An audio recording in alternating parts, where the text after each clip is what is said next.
जय गुरु जी, संगत जी, सारी संगत को जय गुरु जी। संगत जी, अभी अभी मैं सोई हुई थी कुछ देर पहले, तो 31 मई से लेके अभी तक जून तक बीच में बहुत सारे सत्संग ऐसे हुए हैं मेरे साथ। महाराज ने एक्सपीरियंस कराया कि मैं कहाँ हूँ कहाँ नहीं हूँ। कुछ सत्संग अभी तक मैं शेयर नहीं कर पाई क्योंकि गुरु महाराज का आदेश नहीं है। जब उनका आदेश होगा जरूर करूँगी, हर हाल में करूँगी। 31 तारीख का भी सत्संग था, 31 मई को गुरु जी ने कष्ट कटवाया किसी का, मुझे महासमाधि स्थल में ना बुला के कहीं और भेजा। बना बनाया प्रोग्राम मेरा कैंसिल करा है। वहाँ गुरु जी साक्षात थे, बिल्कुल थे, और वो कैसे कार्य करवा रहे थे मुझसे। ये मेरा फर्स्ट एक्सपीरियंस था महाराज के साथ। महाराज ने कैसे सेवा ली और कैसे कष्ट कटवाया किसी का, मुझे माध्यम बनाया, और चित्त के द्वारा, इंटेंशन के द्वारा मुझे कैसे बड़े मंदिर लेके गए और बड़े मंदिर से एनर्जी भेजी। बहुत ही डिवाइन सत्संग है ये। सत्संग हुआ मेरे साथ 31 मई को। कैसे महाराज ने चक्रव्यूह चलाया, ऐसा कि मैं बयान नहीं कर सकती शब्दों में।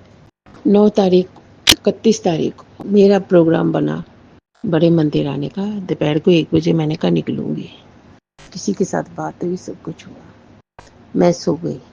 उसके बाद 9 बजे मैंने कहा चल सोती हूँ, 2 घंटे आराम से उठूंगी, नहा के अपना तैयार होके निकल जाऊंगी।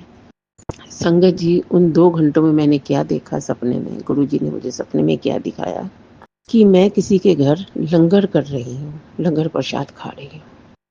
लंगर प्रसाद खा रही हूँ, मुझे समझ नहीं आया, खा रही हूँ बस लंगर प्रसाद। किसी के घर प्रोग्राम है, सत्संग है, मैं वहाँ हूँ। संगत जी, ये देख के 11 बजे मेरी नींद खुली। 2 घंटे तक मैं इसी सपने में रही। 11 बजे दिन के अचानक मेरी नींद खुली। 9 बजे सोई थी और 11 बजे मेरी नींद खुली, और मैंने कहा अरे 11 बज गए, चाय पीती हूँ। 11:10 पे जैसे ही चाय मेरे हाथ में थी, एक डॉक्टर आंटी हैं, उनका मुझे फ़ोन आया, सुनीता आंटी आपका क्या प्रोग्राम है आज का। मैंने कहा मेरा बड़े मंदिर का प्रोग्राम है आज जाने का, 1 बजे निकलूंगी। शायद गुरुजी ने उनसे फ़ोन करवाया, उनको टेंशन में लाया, उसको फ़ोन कर। इधर से मुझे सपना दिखाया, उधर से मैं 11 बजे उठी और 11:10 पे उसका मुझे कॉल आया, डॉक्टर आंटी का। देख लो, अगर आपका प्रोग्राम ना हो तो आप यहाँ पे सत्संग है, यहाँ आ जाना है। मैंने कहा अच्छा देखती हूँ, वैसे मेरा 1 बजे मैं घर से निकलूँगी आंटी। तो बहुत ही अच्छी आंटी है वो, उनकी मेरी एक अलग कहानी है, बहुत ही अच्छी है, बहुत रिस्पेक्ट करती है, मेरी माँ की तरह मुझे मानती है। पता नहीं क्या हुआ, उनका फ़ोन रखने के बाद मैंने चाय पी। चाय पीने के बाद मैंने महाराज के टेंशन में लिया। मैं कहा महाराज आज वाइब्रेशन क्यों नहीं आ रही है बड़े मंदिर आने की। मैं जब बड़े मंदिर जाना होता है तो महाराज मुझे झटपट तैयार करवा लेते हैं, लेकिन उस दिन मेरे अंदर कोई भी उत्सुकता नहीं थी। प्रोग्राम बना के भी मेरे अंदर खुशी नहीं थी बड़े मंदिर में, कुछ तो है। फिर मैं आधा घंटा सोचती रही, बैठी रही, इसी तरह चाय पी के मैं बेड पे अपना बैठ गई चुपचाप शांति से। कनेक्ट किया सपने को और आंटी के फ़ोन को। मैंने कहा आज गुरु महाराज मुझे कहीं भेजना चाहते हैं, सत्संग में भेजना चाहते हैं, क्या है वहाँ पे प्रॉब्लम ये मैं नहीं जानती। मुझे ये इंट्यूशन दिया गुरु जी ने, भी तू आज इत्थे नहीं आना, तो उत्थे जाना सत्संग विच।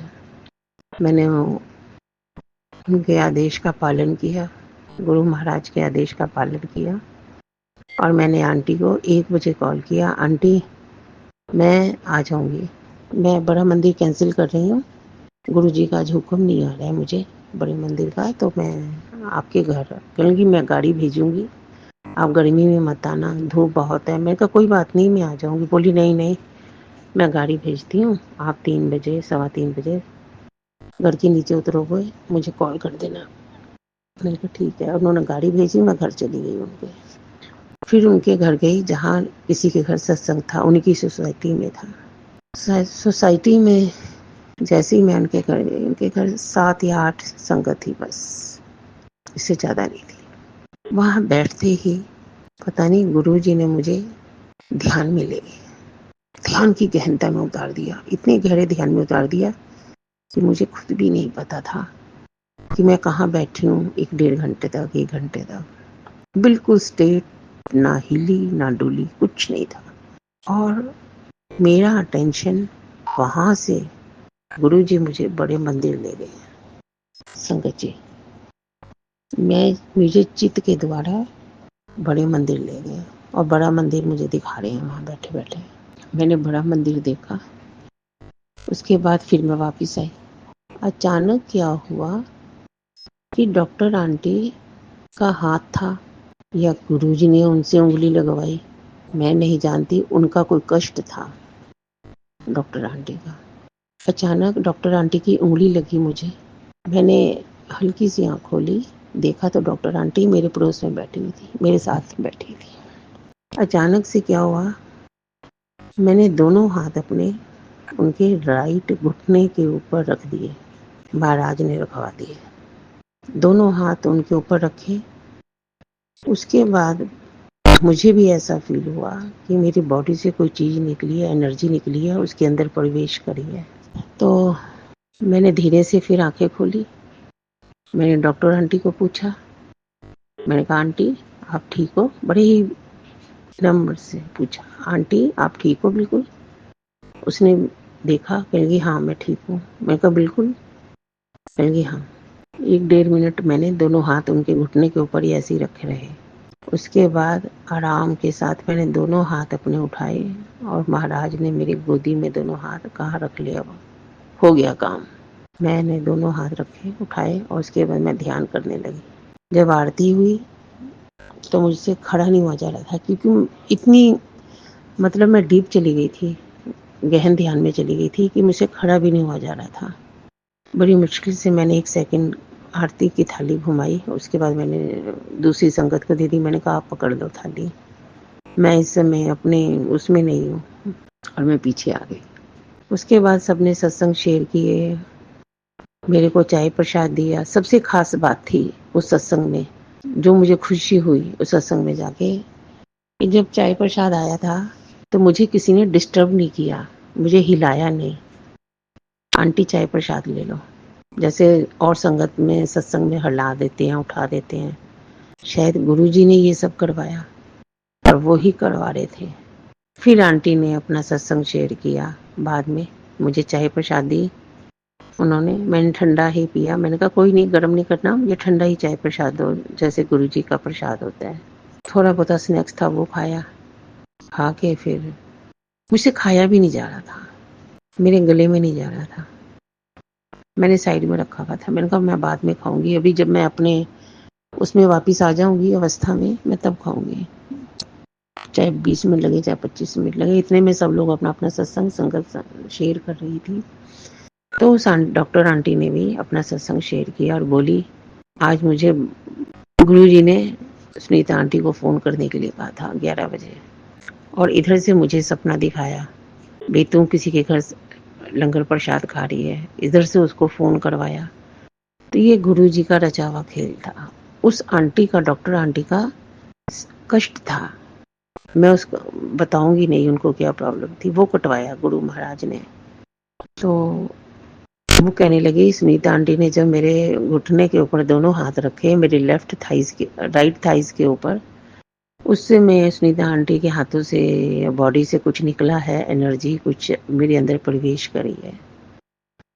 तो मैंने कहा ये मेरी एनर्जी नहीं है, ये गुरुजी ने आज मुझे भेजा है। और गुरुजी मुझे बड़े मंदिर ले गए थे यहाँ बैठे बैठे, अब वहां से ले जाके मुझे फिर वापस यहीं लेके आए। तो गुरुजी ने डिवाइन एनर्जी वहां से भेजी मुझ में, और मेरे द्वारा माध्यम बना के उस आंटी का कष्ट कटवाया। बहुत ही प्यारा सत्संग था। उसके बाद फिर जो संगत आई थी वो भी कहने लगी, आंटी आप तो बिल्कुल हिले डुले ही नहीं, आप कैसे इतनी देर बैठ जाते हो? मैंने कहा कुछ नहीं, महाराज जैसे बिठाते हैं, जब जैसे जैसे बिठाते हैं मैं वैसे बैठ जाती हूँ। इतना कह के मैं शांत हो गई। ये 31 मई का सत्संग है संगत जी। गुरु जी ने मुझे ना कहा होता सत्संग शेयर कर तो शायद मैं ना करती। अभी लेटी हुई थी तो गुरु जी ने उठाया और सत्संग कहा कि सत्संग शेयर कर, वो बोला, मैं उठ गई। संगत जी, बस 31 तारीख का यही सत्संग है, शुक्राना गुरु जी महाराज का। उसके बाद मुझे अगले दिन मैसेज आया गुरु महाराज का, आज तो मैं तेरी फाइल खोल देती है, तू बस सब दा भला कर दी रह ते मैं तेरे नाल खलोता वां। मेरी ब्लैसिंग है तैनू, तेरे कर्मां दा हिसाब हुण लगातार लिखना शुरू हो गया। घबरावी ना, डरी ना किसी चीज तो भी। मैं तेरे कंधे पिठ पीछे खलोता वां हमेशा, ते सब दा भला कर दी रह जिन्ना कर सकनी है, ते तेरे कर्मां दे लेख मैं लिखांगा। तेरा एडमिशन हो गया। ये गुरु जी का क्लियर मैसेज मुझे आया। शुक्राना मेरे मालिक, मेरे दादा, शुक्राना शुक्राना शुक्राना, अनंतम अनंतम शुक्राना महाराज, ਤੁਹਾਡਾ अनंतम अनंतम शुक्राना गुरु जी महाराज। बस महाराज अब ਤੁਹਾਡੇ ਚਰਨਾਂ 'ਚ ਰਵਾਂ, ਇਹ ਸਰ ਸਦਾ ਤੁਹਾਡੇ ਚਰਨਾਂ 'ਚ ਝੁਕਿਆ ਰਹੇ, ਮੈਨੂੰ ਹੋਰ ਕੁਝ ਨਹੀਂ ਚਾਹੀਦਾ ਤੁਹਾਡੇ ਕੋਲੋਂ। ਬਸ ਤੁਸੀਂ ਮੇਰਾ ਮਾਰਗਦਰਸ਼ਨ ਕਰੋ, ਮੈਨੂੰ ਆਪਣੇ ਚਰਨਾਂ ਨਾਲ ਜੋੜੀ ਰੱਖੋ। शुक्राना गुरु जी, जय गुरु जी। सारी संगत को जय गुरु जी। जय गुरु जी। संगत जी, अगर आप भी अपना सत्संग संगत परिवार के साथ साझा करना चाहते हैं तो डिस्क्रिप्शन में दिए व्हाट्सएप नंबर पर लिखकर या अपनी आवाज में रिकॉर्ड कर कर हमें भेज सकते हैं। संगत जी, जब भी आप सत्संग लिखकर भेजें तो साफ साफ अक्षरों में लिखें, और जब भी आप वॉइस रिकॉर्ड कर कर भेजें तो किसी शांत जगह पर रिकॉर्ड करें। संगत जी, आपसे एक विनती है कि सत्संग वीडियो को आगे जरूर शेयर करें ताकि ज्यादा से ज्यादा संगत परिवार को गुरु जी की ब्लेसिंग मिल सके। ओम नमः शिवाय, शिव जी सदा सहाय। ओम नमः शिवाय, गुरु जी सदा सहाय।